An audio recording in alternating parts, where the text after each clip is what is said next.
Alright everybody, this is going to be a quick thing on the Labyrinth of Amala.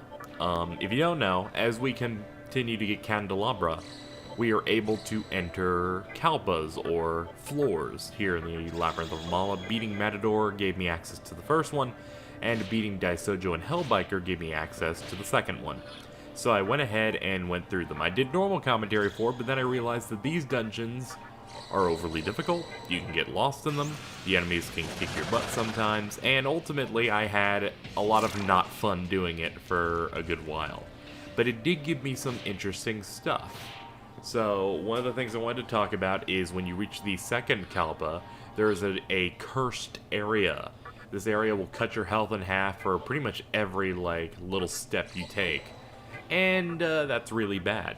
There's no real way to get through it, but if you make it to the very end, there's some demon that says, I bet I didn't think anyone can get down here. And he gives you 250,000 Maka.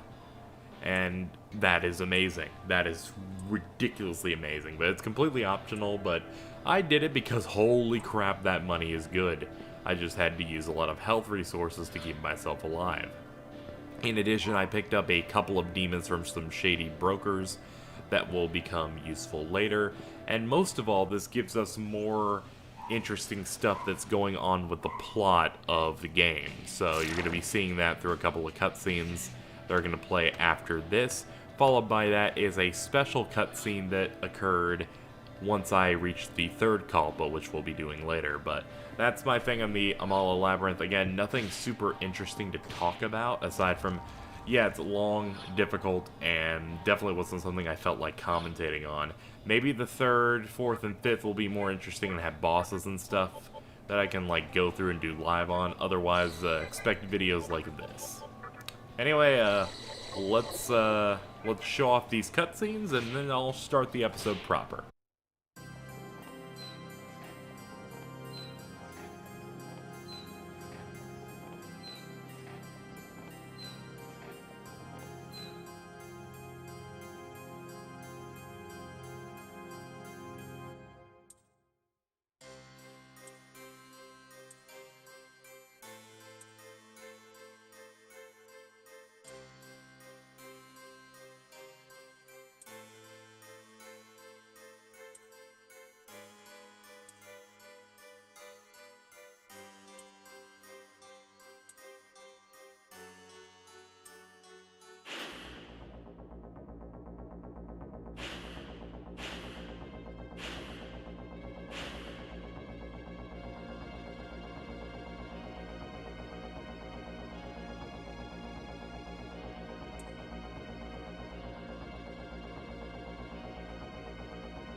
Did I say we're going back to live commentary? I was lying, because we have another post segment of a fiend fight.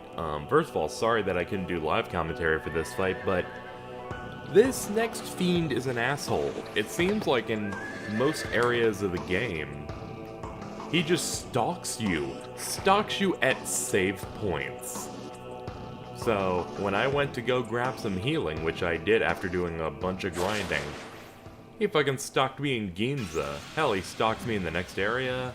So, at that point, I was done with him. And I'm like, you know what? I'm just gonna kill him. So, this is White Rider, the first of the 4 horsemen. And I am a high level. I am probably like 10 levels over what I was in the previous episode. And we got a new setup of myself, Matador, Daisojo, and Valkyrie, using the Death Stones that you can pick up over in the multiple Kalpas of the Labyrinth of Amala. You can use those to be allowed to fuse the Fiends. Matador is really good because he has all those really cool abilities. He's a good wind user and attacker. And he also has Dekunda, which is ridiculously good. And Daisojo is good because of all of his resistances, as well as some really good spells, which I got through Fusion. He'll also later learn Prayer, which is the ultimate healing spell in the game. So, let's get into this fight, which is trying to fill time, because this fight does take a bit. The White Rider fight can actually be fairly tough. What I need to do is make sure that I have a party that can deal with X-spell type spells, like Hama, and just in general light-based attacks. He does a lot of that. He summons 2 Virtues, which are weak to wind, so you can really exploit that. So that's really good. They'll focus on trying to debuff you. That's why you're going to have Matador in here using Dekunda. On top of that, I believe he has about 4,000 HP. He loves to do Dragon's Eye, which gives him 4 free turns, which is very intimidating. Though he will always revive an angel whenever he can. So another exploit that this boss happens to have is where whenever you're fighting him, he doesn't do anything about debuffs. So I can go ahead and spam some of my new moves, like War Cry to lower his attack, Fog Breath to lower his hit rate, and Rakunda to lower his defense, and really I'm not going to get punished for this. At the very least, I believe he has some sort, I think he has Dekaja to try and lower my stuff back to normal, but he doesn't have Dekunda, which makes this boss very cheesable. But to be fair, he does have a lot of really strong attacks, so it's something to watch out for, but the wind weakness is definitely the thing that makes this the easiest. It lets me stack on the damage really, really fast. Also, I just realized his horse is full of eyeballs. Don't actually know why, but you know. But yeah, I was happy to get some of the fiends in here in my party because they can actually be pretty good. Daisojo especially. I was able to transfer to him Mazanma and Miragion, so he has some good spells with that. I would have tried to do a long drawn out thing of fusing to try and get him like a really good moveset, but that takes a lot of money, a lot of time, and a lot of luck just based on RNG of, you know, transferring skills. So I was fine with what I got. Also, I think we just hit a damage record with 875 against him there. That was... we're just shredding his health. But this boss overall can be very difficult. I have just leveled... I'm at about like level 40 at this point. Yeah, 40. So that effectively made it a lot easier. Especially because I keep pumping myself into strength because I'm trying to get the... Amagatama that we missed that I need to have high strength to get. So, and on top of that, we just need things that, we just need ways to keep him from doing that. If we constantly use Dekunda to keep our defense right where we want it to, and we keep putting on pressure, getting more turns, and lowering their stats, this boss is very trivial. And obviously, if we're resisting his best attack, that also helps as well. But this should be the last hit on White Rider, and we're going to gain a shitload of experience, and we're going to actually start the episode proper, even though it'll probably be a short live commentary. So see you later. Hey everybody, I'm KZ. We are back with more Nocturne. So we have a candelabrum from that asshole from earlier. That was great, right? So we are now level 41. So we got a new party. Let's roll through them. Let's catch up on live commentary for once. Kind of a weird episode today, right? But we took down White Rider, and we got more lore thanks to doing those first two Kalpas. Sorry about not doing the Kalpas in full, but I just didn't enjoy doing them, and once I focused on just getting them done, and then I'm like, I really don't want to commentate on a heavily edited, probably 30 to 40 minute video. So to be quite honest, I just talked about it a little bit, and thought that was fine. In the future, we may do it differently, because maybe the future Kalpas will have bosses in them.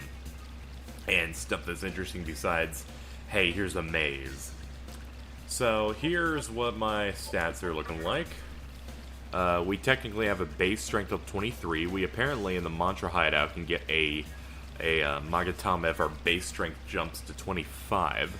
So, we're just going to put one more into strength each time and do that. We got Tornado, Heat Wave, Focus, Fog Breath, Void Force, Might, Warcry, and Anti-Death. I like this. We're mainly going physical, as you can see. We're dropping a lot of our other skills. We can have everyone else be more well-rounded, right? And that's stats. Let's look at skills for everybody. Matador's running Mazan and Lucia, which is medium damage to everyone. Lucky Find, which I believe you find stuff in the overworld. Mighty Gust, Dekunda, which is really good. Focus, Taunt, and Red Capote, or Red Capote, which maximizes its dodge and aim, and that doesn't matter how much it's debuffed. So if it was debuffed all the way, Red Capote, we'll put it all the way to the top. So that's really good. Really good. Daisojo's got Meditation, which drains HP and MP of an enemy. Mahama-On, so Fatal, High Odds, Expel. Miragion, Mazanma. Beckon Call, which I probably won't be using. Maybe it'd work. I don't know. And Mamudun. Assuming he's going to learn Prayer in a couple of levels. I'm very excited for that. And we fused with Sarasvati and another demon, Kushinada, who has Meteorama, which is amazing. Gonna ignore probably a lot of these. To be honest, the only things that were interesting to me were Meteorama, Rakunda, Mazanma, and Mana Refill. What makes her better than Sarasvati is basically on stats, and possibly babe status, I don't know.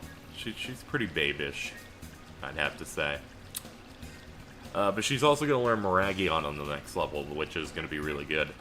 So I need to explain some of the crap that's happened recently. So, I attempted to do a recording of going through the Ikebukuro Tunnel, and okay, I had a meltdown, and I'm going to kind of like talk my way through it as we just walk through it. It mainly has to do with my experiences in it, but ultimately, I finished the dungeon. All right, here, let me tell you the story of a recording that no one will ever see. So, I think it'll be interesting. I think it'll be fun, full of laughs and crying. Let's go. So, Ikebukuro Tunnel. You can get here. You start right here on the far right. You get here by going from the Mantra Hideout. Go through the second exit, the one that would lead to a highway that would take us to Kababuchi Prison or whatever the fuck it is. Instead of going on that highway, just continue going south. Ignore the highway altogether. You will find a building. You would go in there. You go through one hallway. Then you're right here. You go down the stairs. Boom, we're in Ikebukuro Tunnel. So, that's simple enough. Now, I had an adventure recording this. Now, at first I was very intimidated because the Ikebukuro Tunnel on the surface seems weird because there's a bunch of hallways, you're dealing with darkness, and the game was warning me about Oni that were roaming about, and randomly there are areas you can walk on that'll make you It'll make you just fall into pits. Just random magical pits, kind of like the ones we fall into whenever we're about to fight a fiend.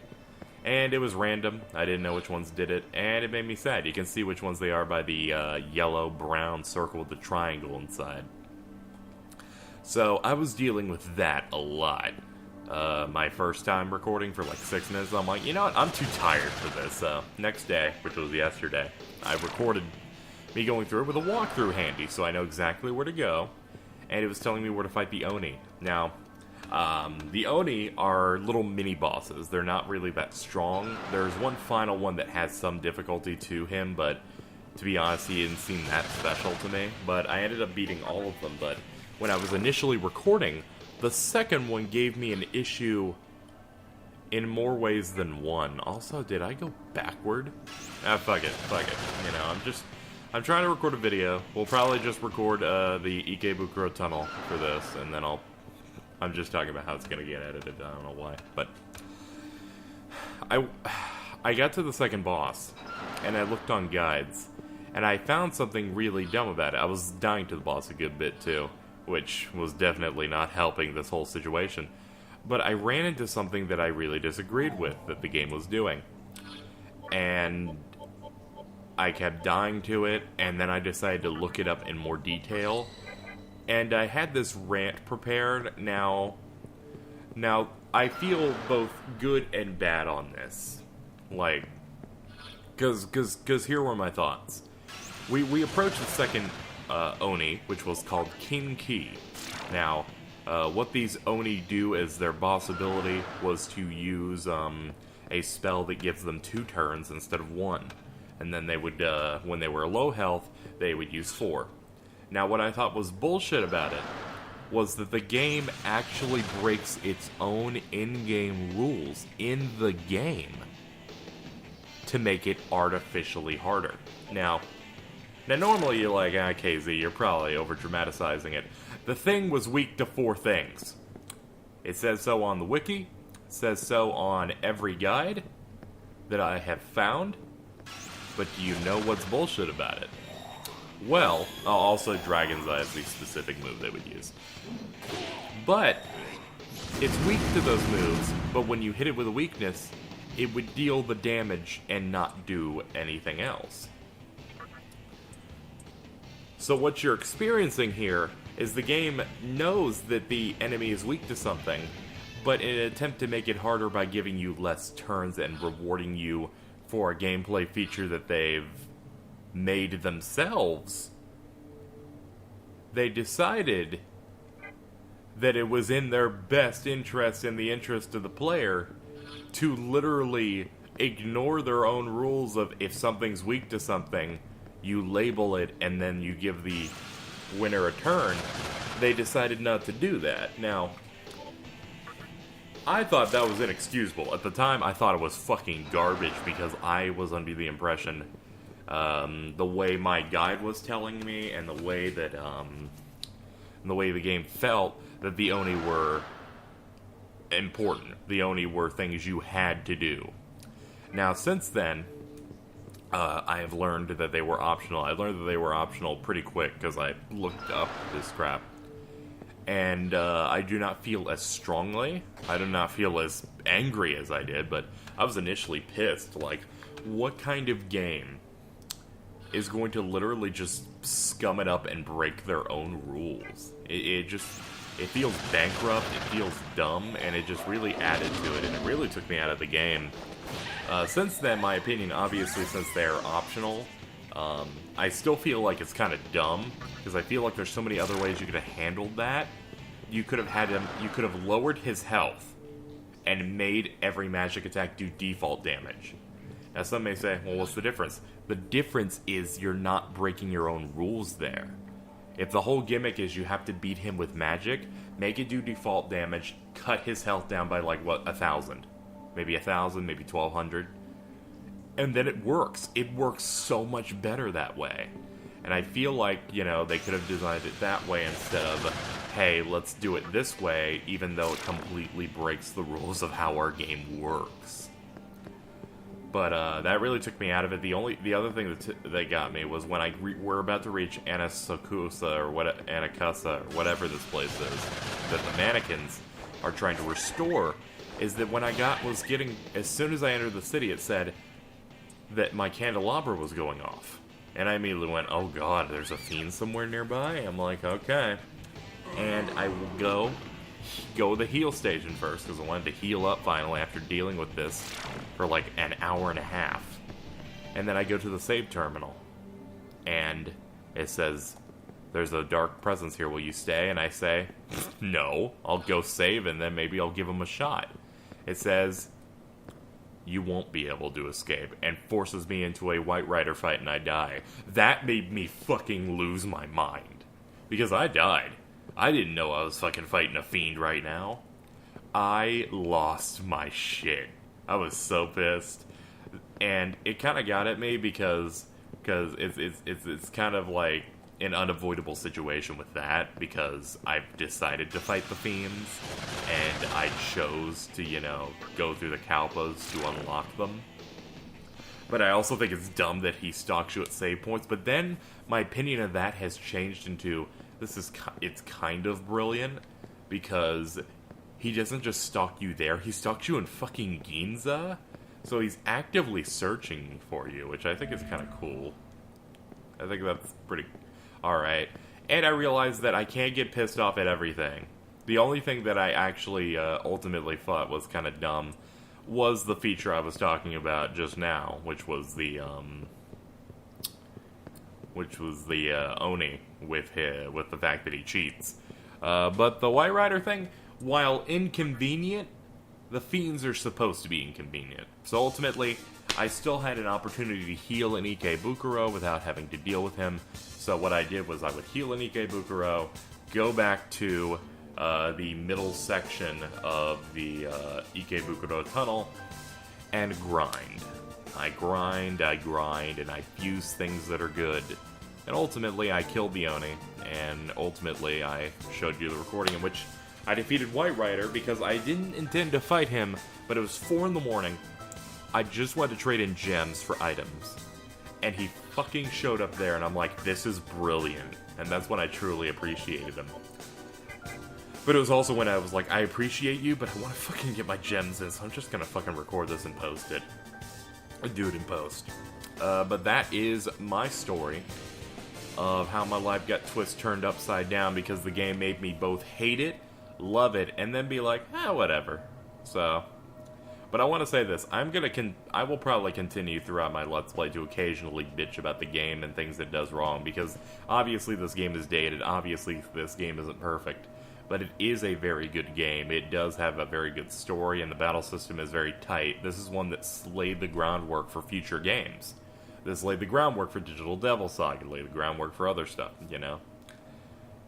But I am going to bitch sometimes, but know that I would not be Let's Playing this if I did not enjoy it. Because I record so far in advance, if I found out I didn't like it, I would have probably canceled the Let's Play before you even saw a video of it, so. That's my piece. We're here. It's time to get to work.